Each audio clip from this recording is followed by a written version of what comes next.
శ్రీమతే రామానుజాయ నమ. శ్రీ గోదాదేవ్యే నమ. శ్రీరంగనాథాయ నమ. కర్కటే పూర్వ ఫల్గుణ్యాం తులసీ కాననోద్భవాం పాండ్యే విశ్వంభరాం గోదాం వందే శ్రీరంగనాయకి.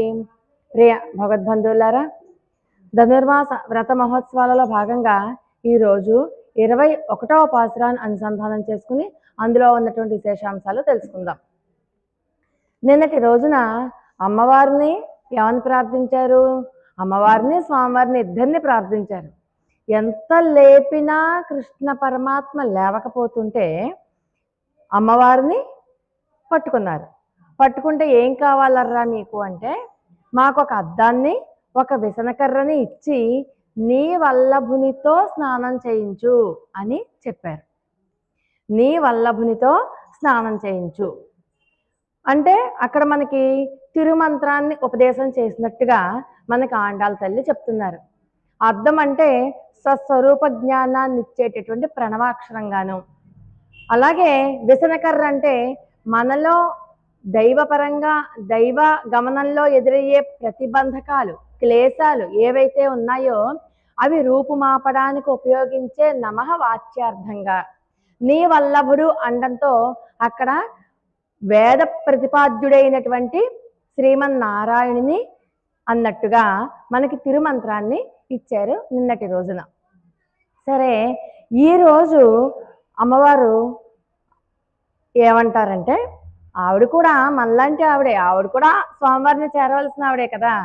ఈరోజు అమ్మవారు నేను మీలో ఒకదాన్నే కదర్రా, నన్ను ఆశ్రయిస్తే మీకు ఎటువంటి లోటు ఉండదు, కానీ నేను మీతో కలిపి మనందరము కలిసి వెళ్ళి కృష్ణుణ్ణి మేలుకొల్పుదాము, శ్రీకృష్ణుణ్ణి మేలుకొల్పి మనం అర్థిద్దాం. మీ తరఫున నేను వకాలు తప్పించుకుంటాను, మీతో పాటు నేను కూడా ఉంటాను. ఇవాళ నుంచి ఈ క్షణం నుంచి మీతో పాటు నేను కూడా ఉంటాను. మనందరము వెళ్ళి కృష్ణ పరమాత్మని లేపుదాం, ఆయన సన్నిధికి తీసుకెళ్తానని చెప్తూ వీళ్ళందరినీ కూడా ఆయన సన్నిధికి తీసుకెళ్ళింది. అంటే అమ్మవారి దగ్గరికి ఎందుకు వెళ్ళాలి అంటే, అమ్మవారిలో జీవత్వము, ఘటికత్వము, ప్రాప్యత్వము. అంటే జీవత్వం అంటే మనలాగే, ఘటికత్వం అంటే ఏదైనా కూడా సాధించగలదు, ప్రాప్తించగలదు. ఆ 3 లక్షణాలు ఉన్నటువంటి అమ్మవారు. మనం అమ్మవారిని ఆశ్రయించిన, పరమాత్మని ఆశ్రయించాలనుకున్నా మధ్యలో మనకి ఎవరు ఉండాలని చెప్పుకున్నాం? ఆచార్యుల వారు ఉండాలి. తర్వాత ఆచార్యుల వారితోనూ అమ్మవారితోనూ కలిపి స్వామివారి దగ్గరికి వెళ్ళాలి. స్వామివారి దగ్గరికి వెళ్ళాలి అంటే మనం ఇంతకు ముందే చెప్పుకున్నాం, మన కర్మవశాత్తు ఈ భూమి మీద పడిపోయాం. మళ్ళీ తిరిగి స్వామివారిని చేరే దశే ఈ తిరుప్పావై అంతా కూడా. కొంతమంది ఇష్టపడి స్వామివారిని చేరతారు, కొంతమంది ఇష్టం లేక అంటే బాధపడుతూ భగవంతుడిని ద్వేషిస్తూ అక్కడ చేరతారు. ఎవరైనా ఆయన్ని చేరవలసిందే. ఇప్పుడు కొంతమంది ఉన్నారు, శత్రువులు ఉంటారు, దుర్యోధనాది శత్రువులంతా కూడా ఎలా చేరారు? ఆయన యొక్క బాణముల దెబ్బలకు ఓర్చుకోలేక చేరారు. ఇప్పుడు రావణాసురుడికి రామచంద్రమూర్తి అంటే ఇష్టం లేదు కదా, కానీ ఎలా చేరాడు రామచంద్రమూర్తిని? ఆయన బాణాలతో కొట్టేశాడు, తిరిగి మళ్ళీ ఆయన రామచంద్రమూర్తిలోనే ఐక్యమైపోయాడు. అంతటి రామచంద్రమూర్తి కనబడితే ఎంత రాక్షసుడికైనా మోక్షం రాకుండా ఉంటుందా? పూతనికి మోక్షం రాలేదా? శకటాసురుడికి మోక్షం రాలేదా? బకాసురుడు, వత్సాసురుడు వీళ్ళందరికీ మోక్షం వచ్చేసింది. రాక్షసులైనప్పటికీ కూడా పరమాత్మని చూశారు, పరమాత్మని స్పృశించినంత మాత్రం చేత వాళ్ళకి వచ్చింది. అలాంటిది మనుషులైన మనకి రాదా? మనకి వస్తుంది, కాకపోతే కాస్త ముందు వెనక. ప్రీతిగా అంటే ఇష్టంతో ఉన్నవాళ్ళు స్వామివారి యొక్క గుణాలకి ఆకర్షితులవుతారు. స్వామివారికి సౌందర్యానికి కావచ్చు, అందంగా ఉంటాడు, అబ్బా కృష్ణుడు ఎంత బాగుంటాడో అలా అనుకుని కొంతమంది. కృష్ణుడు గుణాలకి అంటే ఏదడిగినా కృష్ణుడు కాదండు. పాండవులకే రథసారథిగా ఉన్నాడు కదా, అంటే భక్త సులభుడు, భక్తులకి పట్టుకోవడానికి సులభంగా ఉండేటటువంటి భక్తికి కట్టబడతాడు కదా ఆయన, యశోదాదేవికి కట్టబడినట్టుగా. అంచేత అలాగా కొంతమంది అలాగా సౌందర్యానికో, సౌశీల్యానికో, సౌలభ్యానికో, వాత్సల్యానికో ఏదో ఒక గుణానికి ఆకర్షితులవుతారు. అలా పరమాత్మని చేరుతారు కదా. ఇప్పుడు ఈ పాసురంలో ఏమంటారంటే, నీ గుణాలకు మేము ఓడిపోయాము, నీ గుణాల ద్వారా మేము వచ్చాం. శత్రువులు వాళ్ళు ద్వేషంతో వచ్చారు, మేము నీ గుణాలకి వచ్చాం అంటూ ఎలా వచ్చారో ఈరోజు పాసురంలో చెప్తారనమాట. కాబట్టి ఒక్కసారి పాసురాన్ని అనుసంధానం చేసుకుని అప్పుడు మనం పాసురంలోకి వెళ్దాం. ఆండాళ్ దివ్య తిరువడిగలే శరణం. ஏத்த கலங்கள் எதிரி பொங்கி மீதளிப்ப மாத்தாதே பால் சொரியம் வள்ளல் பெரும்பசுக்கள் ஆத்த படைத்தான் மகனேயருராய் ஓத்தமுடையாய் பெரியாய் உலகனில் தோத்தம்மாய் நின்ற சுடரை துயிலலாய் மாத்தாருனக்கு வலு துளைந்து உன் வாசற்கண் ஆத்தாது வந்து உன்னடி பணியுமா போலே போத்தியாம் வந்தோம் புகழிந்து ஏலோரெம்பாவாய். ఆండాళ్ తల్లి దివ్య తిరువడిగలే శరణం. అంటే మనం చెప్పుకున్నాం కదా, ఆచార్య సంబంధం చేతనే గడిచిన పాసురాలలో ఆచార్యుడు ఎలా ఉండాలో మనం తెలుసుకున్నాం. మొట్టమొదటి పాసురంలోనే ఆచార్యుడు ఎలా ఉన్నాడు, వేలాయుధాన్ని పట్టుకుని ఉన్నాడు. ఆచార్యుడు అంటే ఎవరని చెప్పుకున్నాం? ఎవరిని ఆచార్యుడు అని చెప్పుకున్నాం? నందగోపాలుడు, నందుణ్ణి ఆచార్యుడు అని చెప్పుకున్నాం. నందుడు మొట్టమొదటి పాసురంలోనే వేలాయుధాన్ని పట్టుకుంటాడు. ఎందుకని? కృష్ణుడికి ఏ అపకారం కలుగుతుందో అన్న భయంతో. పుట్టిన రగాయితూ పెద్దవాడయ్యేదాకా ఎన్నో రకాలైనటువంటి ఆటంకాలను దాటుకుని వచ్చాడు. మరి తండ్రిగా తానుండి కృష్ణుడికి రక్షణ ఇవ్వద్దా? అందుకని రక్షకుడిగా ఉన్నాడు. ఇంకా ఎలా ఉన్నాడు? తర్వాత 16వ పాసురంలో నాయకుడు, మొత్తం గోపవంశానికే నాయకుడు. అలాంటి వాడు మరి తన కొడుక్కి నాయకుడు కాదా? కాబట్టి కృష్ణయ్యకి కూడా నాయకుడే. తర్వాత ఎలా ఉన్నాడు? ధార్మికత్వం, చక్కగా అన్నం కావాలంటే అన్నం, వస్త్రాలు, నీరు, ఎవరికి ఎంత కావాలంటే అంత ఇచ్చేటటువంటి ఉదార స్వభావంగా ఉన్నాడు.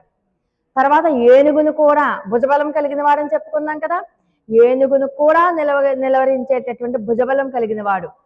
ఇప్పుడు ఈ పాసురంలో బోళ్ళంత గో సంపద కలిగిన వాడు. ఈ 5 లక్షణాలు ఉన్నాయట నందగోపుడికి. అలాంటి నందగోపుడిని యొక్క ఐశ్వర్యాన్ని కీర్తిస్తూ ఉన్నారు ఈ పాసురంలో. నందగోపుడికి ఐశ్వర్యం గురించి ఈరోజు చెప్తున్నారు. ఎంత ఐశ్వర్యం అంటేట, ఆయన దగ్గర ఉన్నటువంటి ఆవులు లెక్కలేనని ఉన్నాయట. ఎంత లెక్కలేనన్ని? ఆకాశంలో నక్షత్రాలు లెక్క పెట్టలేం కదా, అలాగే నందుడి దగ్గర ఉన్న ఆవులు కూడా లెక్క పెట్టలేంట. అలాగే శ్రీకృష్ణ పరమాత్మ ఎన్ని లీలలో చేశారో మనకు తెలియదు. ఏవో కొన్ని 10, 12 చెప్పుకుంటున్నాం, కానీ లెక్కలేనన్ని లీలలు చేశారు ఆయన. తెలుసు మనకి, కొన్నే తెలుసు, కొన్ని తెలియవు అంత. అలాగే శ్రీరామచంద్రమూర్తి గుణగణాలు మనం ఏమైనా లెక్క పెట్టగలమా? లెక్క పెట్టలేం. అంత మంచి గుణాలు ఉన్నాయి శ్రీరామచంద్రమూర్తికి. అలాగా ఈయన యొక్క మన పాపాలు లెక్క పెట్టగలమా? మనం ఎన్ని పొద్దున్న లేచిన దగ్గర నుంచి రాత్రి పడుకునేదాకా ఎన్నో తెలిసి తెలియకుండా, కావాలని చేయకపోవచ్చు గాక, కావాలని చేసేవి 1, 2 ఉన్నా తెలియకుండా చేసేవి చాలా ఉంటాయి. అవి మనకు తెలియదు, అది పాపం అని చెప్పి తెలిస్తే చెయ్యం కదా. కాబట్టి ఎన్ని పాపాలు చేశామో ఆ పాపాలకి లెక్కలేనట్టే నందుడి దగ్గర ఉన్నటువంటి గో సంపదకి లెక్కలేవట. పైగా ఆ గోవులు పొదుగుకి పితకక్కర్లా, ఇలా టచ్ చేస్తే చాలు, పొదుగు కింద కొండ పెడితే చాలుట, ధారలుగా వర్షిస్తాయట.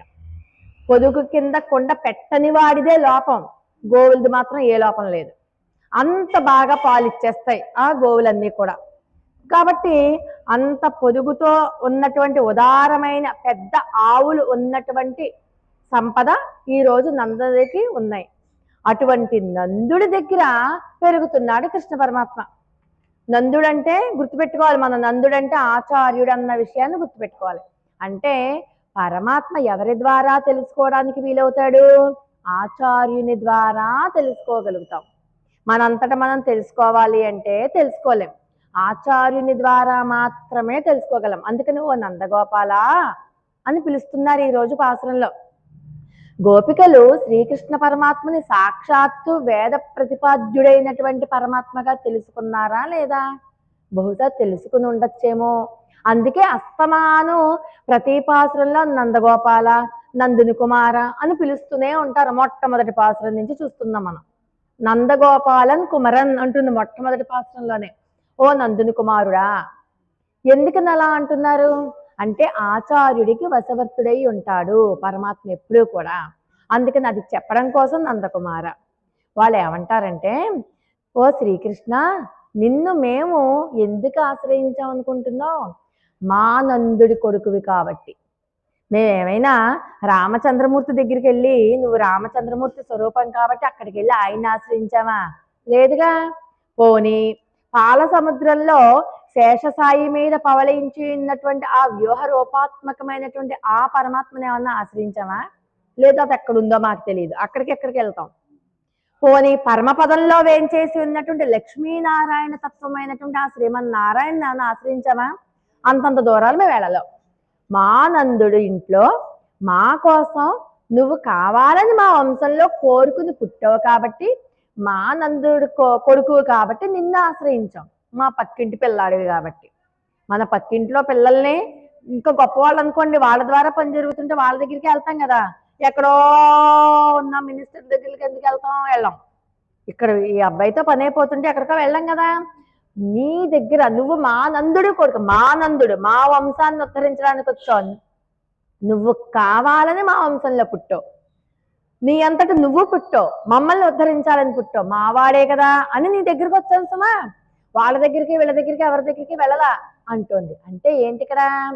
ఆచార్యుడికి ఎలాగైతే 5 లక్షణాలు మనం చెప్పుకున్నామో, పరమాత్మని కూడా మనం 5 రూపాలలో చూడాలి. చూస్తూ ఉన్నాం. కానీ మనం పరమాత్మని ఏ రూపంలో పట్టుకోగలం? ఆర్చామూర్తిగా ఉన్న రూపంలోనే పట్టుకోగలం. ఇంతకు ముందు చెప్పుకున్నాం కదా మనం, పర, వ్యూహ, విభవ, ఆర్చ, అంతర్యామి 5 రకాల రూపాలలో ఉంటాడు. పరావతారం అంటే ఏంటి? అంతటా నిండి ఉన్నటువంటి నారాయణ తత్వం. పట్టుకోగలమా మనం? పట్టుకోలేం. ఇప్పుడు మనం నిజంగా అంతటా నిండి ఉన్న నారాయణ తత్వాన్ని పట్టుకోవాలంటే మనం చక్కగా హాయిగా ఏ హిమాలయాల్లోనూ మానస సరోవరంలోనూ ఉండేవాళ్ళం ఈ పాటికి.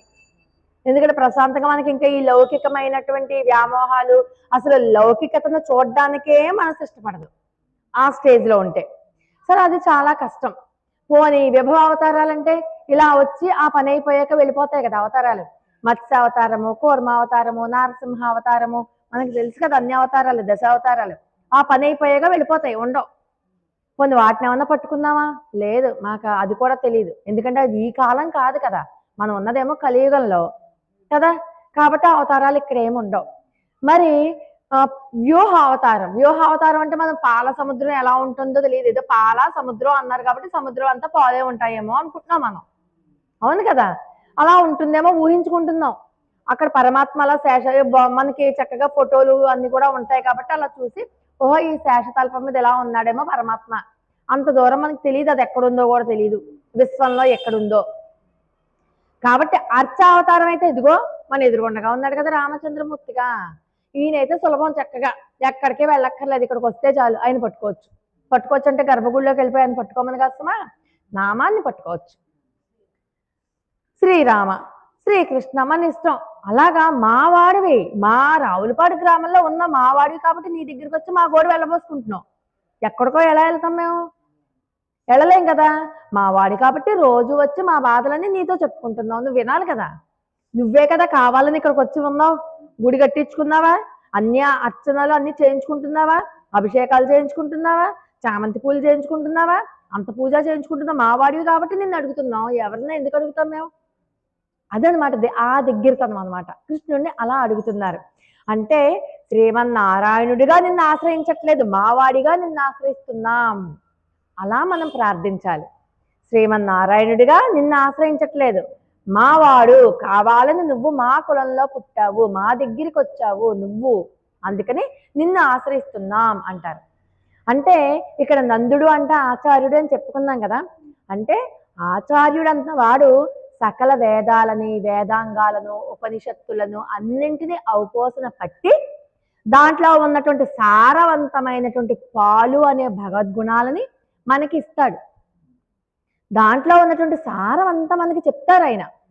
చెప్పి నువ్వు ఎలా వెళ్తే ఏ అవరోధాలు లేకుండా వెళ్ళగలవు, ఒకవేళ అవరోధాలు వచ్చినా ఈయన కాపాడతాడు. మన ఆచార్యుల వారికి చెప్పుకుంటే, నాకు ధ్యానం చేస్తుంటే రకరకాలైన ఆలోచనలు వస్తున్నాయండి అన్నాం అనుకోండి, దానికి ఈయన దగ్గర కరెక్ట్గా ఒక రెమెడీ ఉంటుంది, వెంటనే చెప్తారు. దాని ప్రకారం మనం వెళ్ళిపోవడమే. ఆయన ఏ స్టెప్లు వేస్తే ఆ స్టెప్ ప్రకారం వెళ్ళిపోవడమే. అంచేత వేదాంగాలు ఉపనిషత్తులు అన్ని అవపోసన పెట్టినవాడు. ఆ వేదాలేంటి? గోవులు. అంటే లెక్కలేనన్ని సంపద. అంటే ఏంటి? వేదాలు అపౌరుషేయాలు, ఎవరు కనిపెట్లా.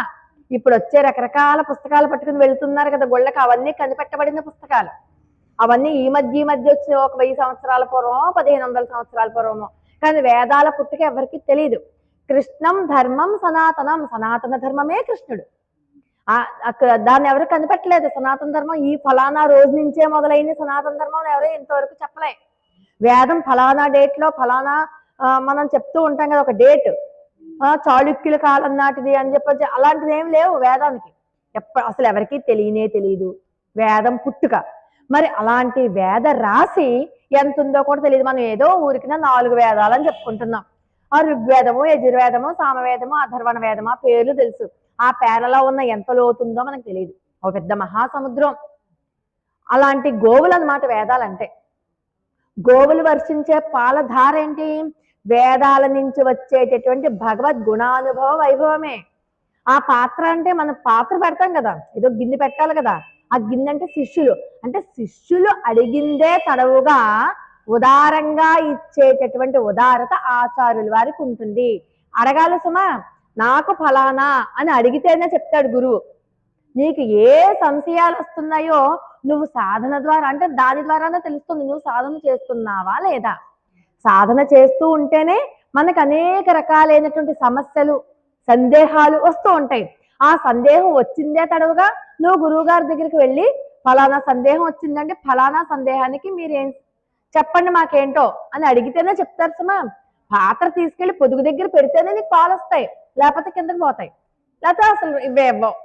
పెట్టని వాడిది లోపం, అడగని వాడిది లోపం. అడగాలి సుమా.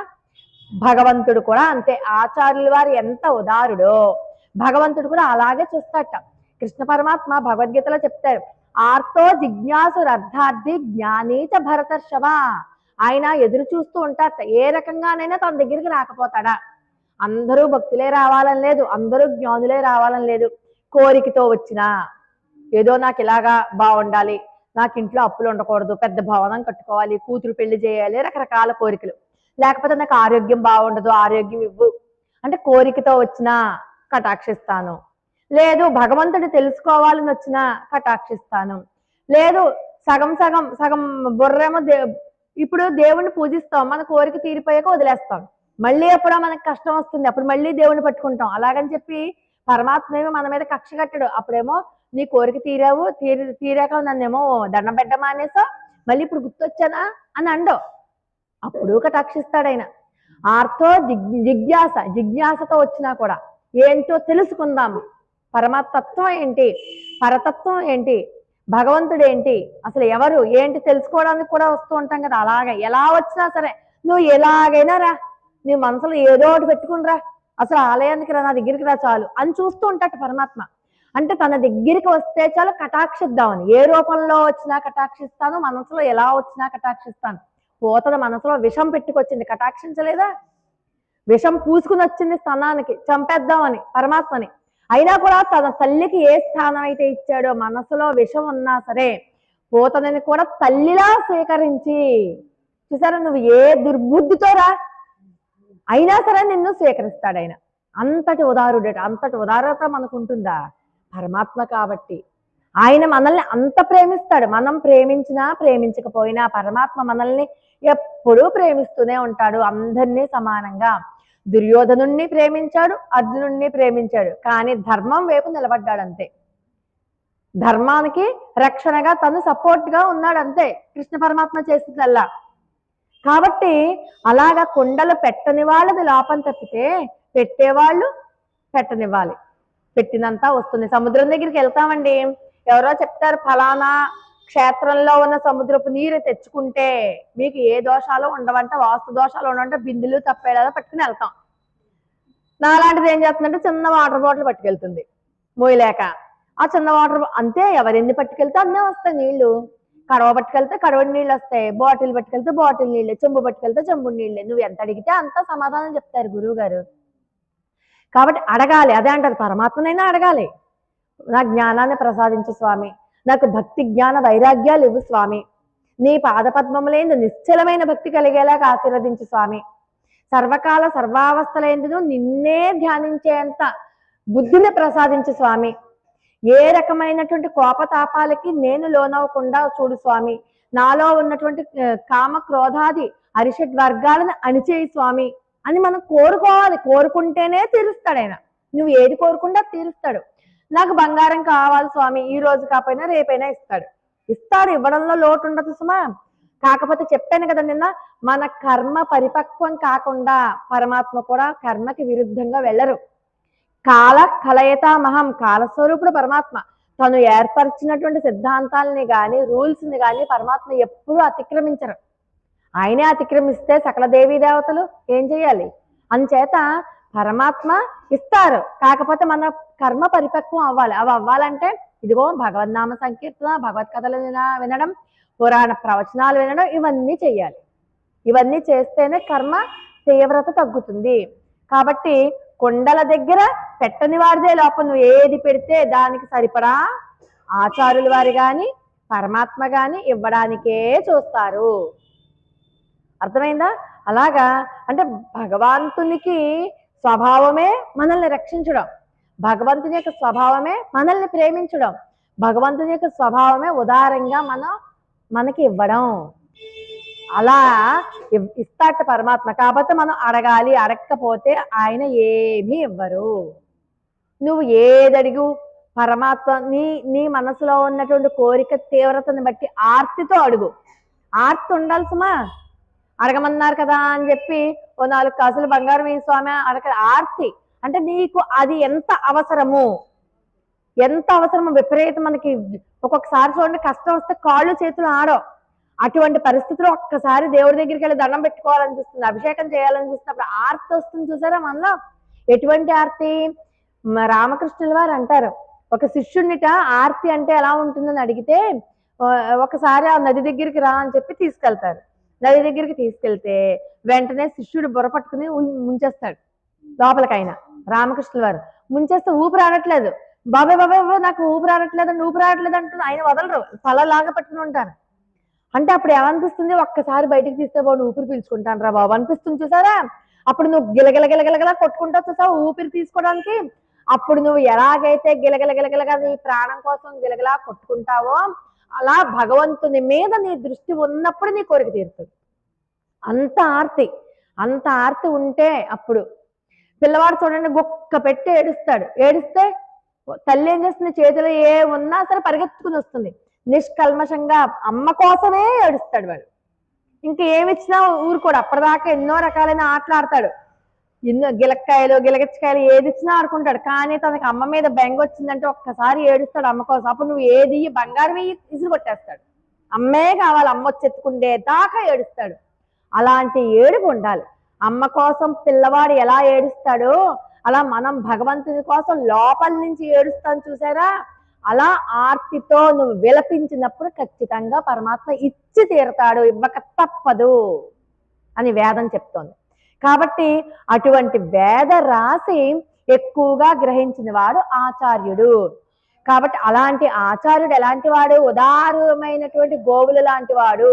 ఆ గోవుల కింద పొదుగు కింద కొండ పెట్టగానే నిండినట్టుగా ఆచార్యుల వారిని నువ్వు ఏది అడిగితే అది ముందు ఆచార్య కటాక్షం ఉండాలి. ఆచార్య కటాక్షం ఉండాలి. ఆచార్యుల యొక్క అనుగ్రహం ఉన్నాకనే అమ్మ అనుగ్రహం లభిస్తుంది.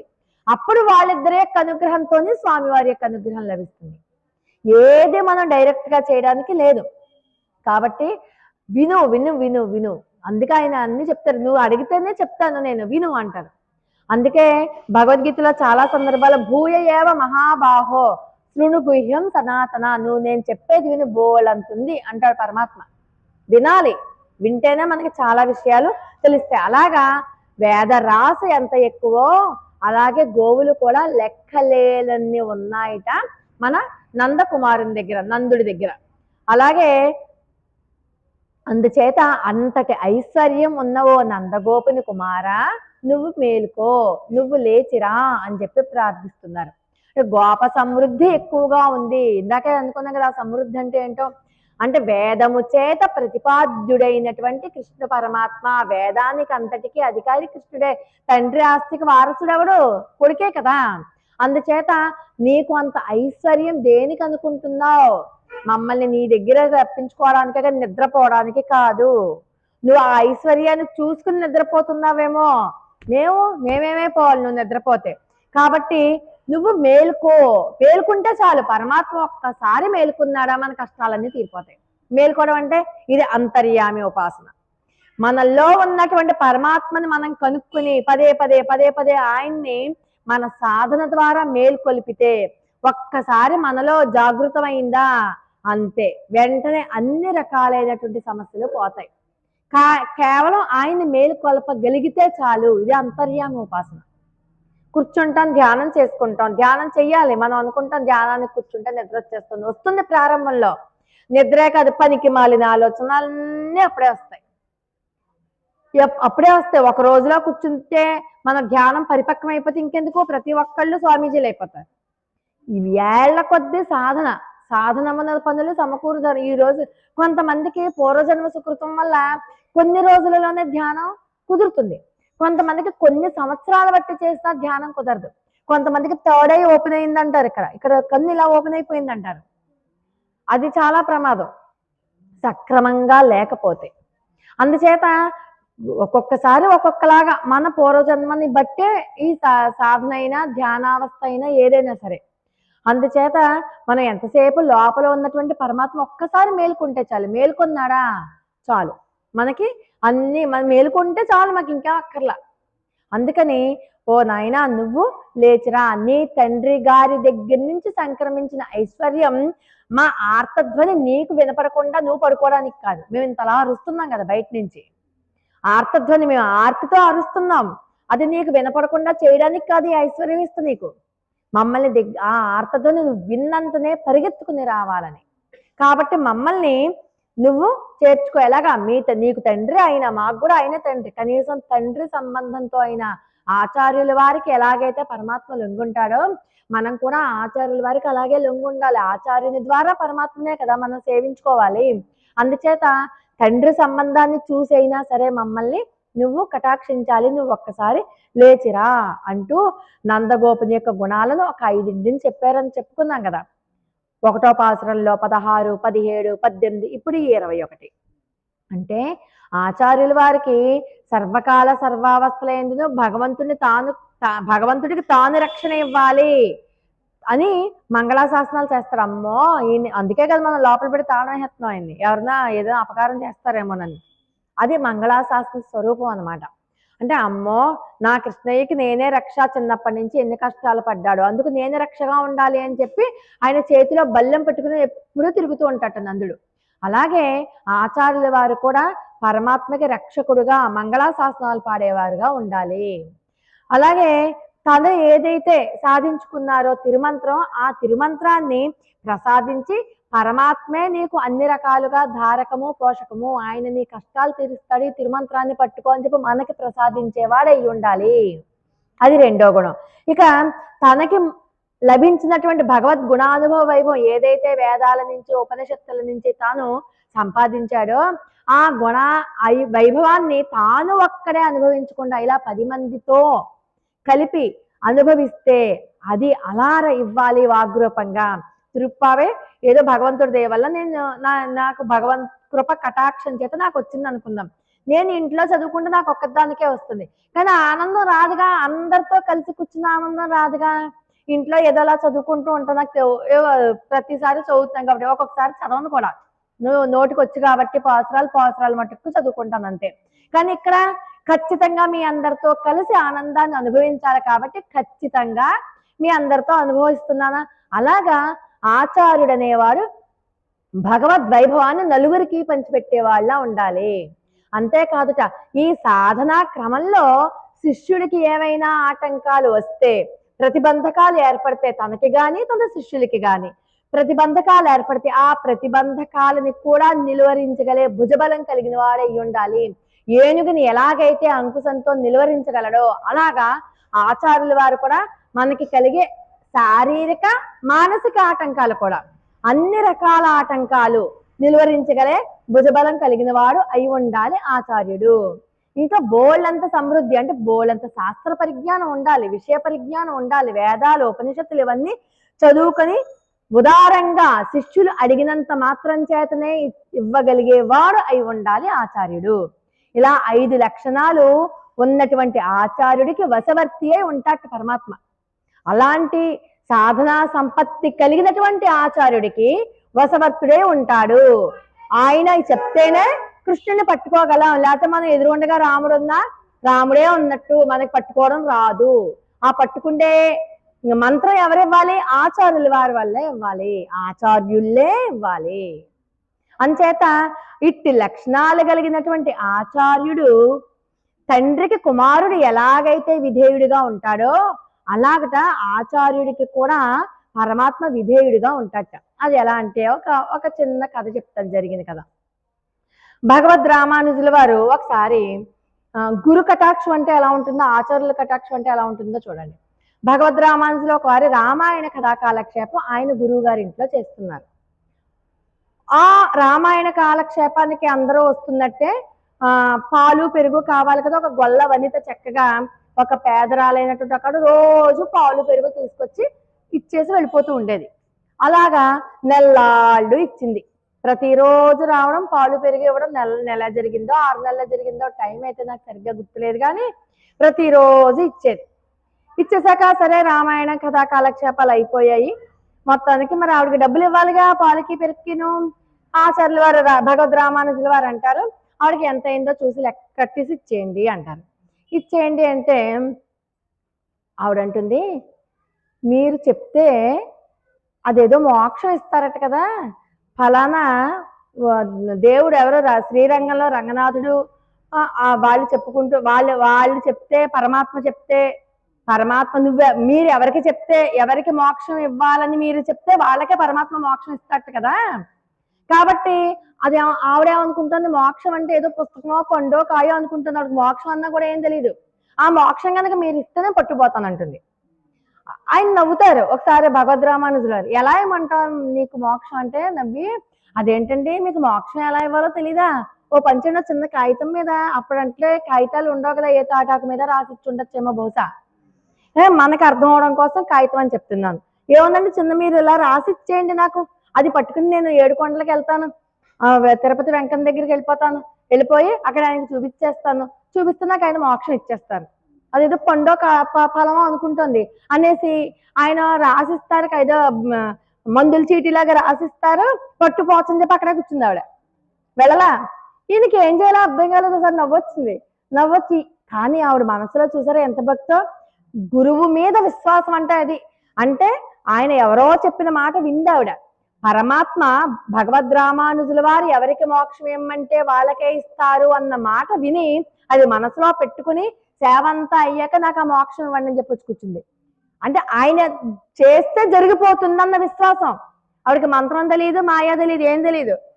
ఆయన చెప్తే అయిపోతుంది కాబట్టి నాకు అది చెప్పండి, అది ఇవ్వండి, నేను పట్టుపోతాను చెప్పి ఆ గంప పక్కన పెట్టుకుని కూర్చుంది. ఆయన ఇచ్చేదాకా వెంటనే ఆయన రాసిచ్చి ఇలాగా ఈవిడ నిష్కల్మషమైన భక్తికి, గురు భక్తికి, ఆచార్యుల మీద విశ్వాసానికి మోక్షాన్ని ఇవ్వండి అని చెప్పి రాసిచ్చారు కాగితం మీద.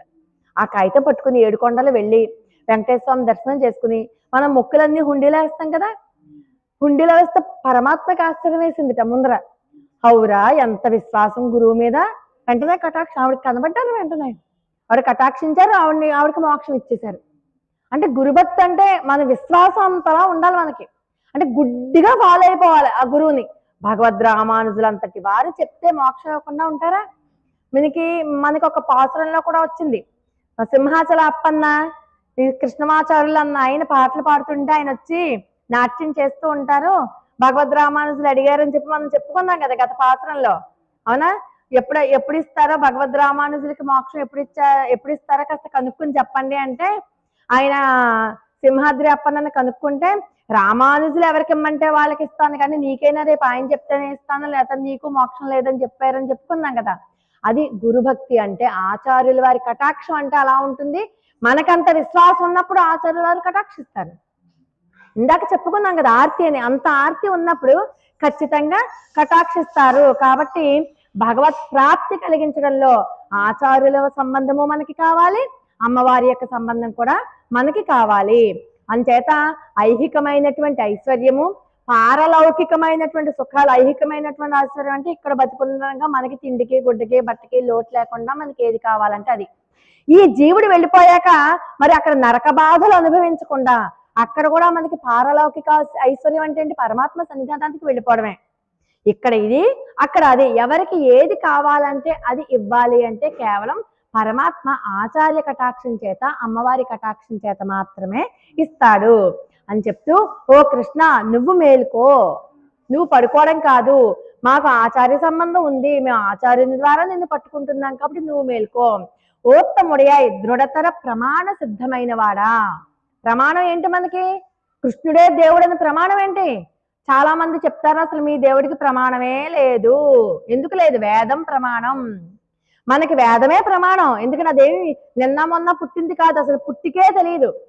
అనుకున్నాం కదా, కృష్ణం ధర్మం సనాతనం, సనాతన ధర్మమే చెప్పింది, వేద ప్రతిపాద్యుడైన, అందుకని చెప్పి వేదమే ప్రమాణం. మనకి విష్ణు సహస్రనామంలో ఎన్నో నామాలు ఉన్నాయి.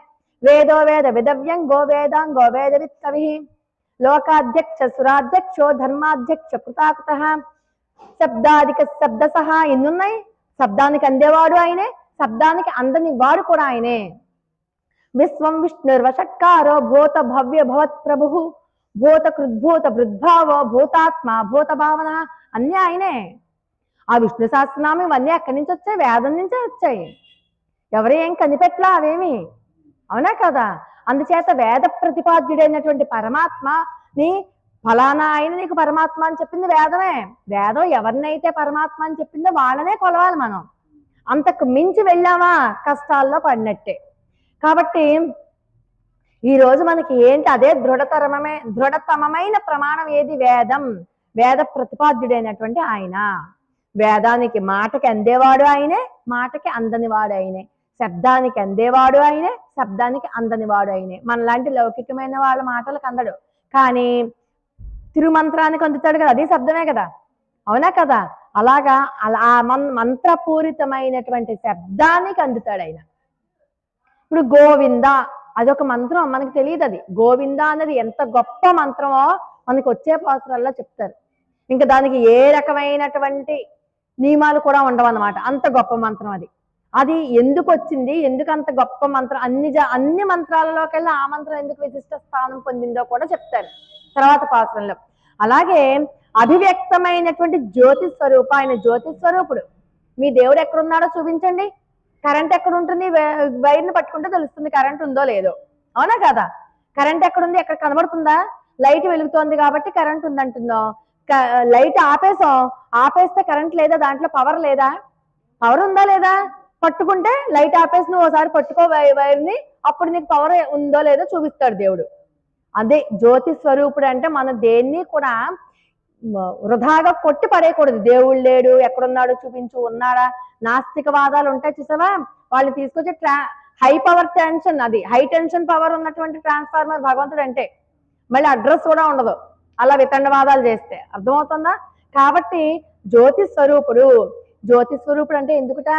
ఇప్పుడు మన అందరం ఇలా కూర్చున్నాం, ఏమో ఏ రూపంలో ఎక్కడ భగవంతుడు ఉన్నాడు మన కంటికి కనబడినా మనం నమ్మం. ఒక్కొక్కసారి మన కంటికి కనపడి మనం ఒప్పుకోం. ఏంటి నువ్వు ఇలా వచ్చావేంటి, మామూలుగా నువ్వు దేవుడు ఏంటి, కాదు పొమ్మంటారు, లేకపోతే ఏ డ్రామా కంపెనీ నుంచో వచ్చావేమో అంటాం.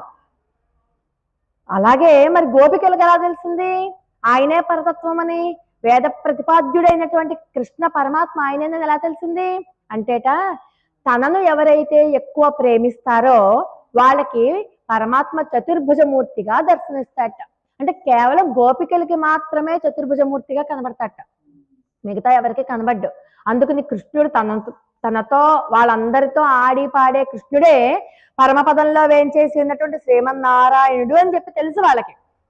ప్రేమ చేత ఆయనతో అంత దగ్గరతోనే కలిగి ఉన్నారు. కాబట్టి మనుష్యత్వంలో పరత్వాన్ని మనం గుర్తించలేం, మూర్ఖులు ఎవరు గుర్తించలేరు అని అంటాడు పరమాత్మ. దేంట్లో? భగవద్గీతలో కూడా చెప్తారు, అవజానంతి మాం మూఢాం మానుషీం తను మాశ్రయాం. అవజానంతి మాం మూఢ, మూఢులు ఎవరు నన్ను తెలుసుకోలేరు. మానుషీం తను మాశ్రితాం, నన్ను ఎవరైతే తెలుసుకోవాలి అనుకుంటారో, నా మీద నిజమైన నిశ్చల భక్తి ఎవరికైతే ఉంటుందో వాళ్ళకి మాత్రమే నేను కనబడతాను. మూర్ఖులు మూఢులు ఎవ్వరూ కూడా నేను పక్కనే తిరుగుతూ ఉన్నా నన్ను తెలుసుకోలేరు. కృష్ణుడు పాండవులకి కనబడతాడు అదే రూపంతో, దుర్యోధనాదులందరికీ కనబడ్డాడు. వాళ్ళు తెలుసుకోలేకపోయారు, వీళ్ళు తెలుసుకున్నారు. ద్రౌపదీదేవి గోవింద అంటే ద్రౌపదీదేవిని కాపాడలేదా? వాళ్ళు తెలుసుకున్నారు భగవతత్వాన్ని. వాళ్ళు మూర్ఖులైనటువంటి కౌరవులు ఎవ్వరు కనీసం 100 మంది ఉన్నారు కానీ ఒక్కళ్ళు కూడా తెలుసుకోలేకపోయారు. భీష్ముడు ద్రోణుడు తెలుసుకున్నా కూడా ఏం చేయలేకపోయారు. పక్షపాత ధోరణితో అటువైపు అధర్మానికి ఉండిపోయారు. వాళ్ళు ధర్మం దగ్గరికి వచ్చి ఉంటే తెలిసేది. కానీ చివరిలో పశ్చాత్తాపడినా ఏం జరగలేదు. కానీ భీష్ముడు లోకానికి చేసిన ఉపకారం ఏదైనా ఉంది అంటే అది కేవలం విష్ణు సహస్రనామ స్తోత్రం ఆయన ద్వారా వచ్చింది. విష్ణు సహస్రనామం ఆయన చెప్పడం వల్ల పరమాత్మ ఆయన నిజంగా వాసుదేవుడే అన్న స్పృహ ఆయనకు ఉంది. కానీ అధర్మం వైపు ఉండిపోయి తను చేసిన ప్రతిజ్ఞ అటువంటిది. భీష్మ పితామహుల వారు ఆయన ఏం తక్కువ వారు కాదు. ఆయన అంత ప్రతిజ్ఞ చేశారు కాబట్టి అటువైపు ఉండిపోయారు. అధర్మం వైపు ఉన్నాను, తప్పు చేస్తున్నాను, నాకింత శిక్ష పడుతుంది అని తెలిసి కూడా అలా ఉండిపోయారు. ఆయన చివరిలో చెప్తారు విష్ణు సహస్రనామం వాసుదేవుడు సాక్షాత్తు శ్రీకృష్ణ పరమాత్మే పరబ్రహ్మ స్వరూపం అని చెప్పి విష్ణు సహస్రనామం ఆయన ఇస్తే మనందరికీ వచ్చింది. ఈ రోజు మనం ఉద్ధరింపబడుతున్నాం విష్ణు సహస్రనామంతో. అలాగా జ్యోతి స్వరూప నువ్వు నీ మాటని నిలబెట్టుకో, పైకి లే. నువ్వే కదా చెప్పావు మమ్మల్ని రమ్మని, నువ్వు నిద్రిస్తే ఎలాగా? పైకి లేచి మమ్మల్ని ఉద్ధరించు, ఒక్కసారి మేలుకో చాలు అంటూ ఈరోజు శ్రీకృష్ణ పరమాత్మను లేపుతున్నారు. కృష్ణ పరమాత్మకి పాండవుల దగ్గర సారథిగా ఉండడం కూడా ఇష్టమే, దెబ్బలు తినడమో ఇష్టమే, ఆ ఇంద్రుడి గురించి యాచన చేశాడు కదా అదే ఇష్టమే. ఇష్టంతో చేశాడు ఆ పని, కష్టంతో చేయలా. కాబట్టి అవన్నీ నువ్వు ఇష్టంతో చేసావు కదా, వాళ్ళందరూ నీ నుంచి లాభం పొంది వెళ్ళిపోయారు. కానీ మేము నీ ఆశ్రితులం, నీ దగ్గరికి మేము కావాలని వచ్చాం.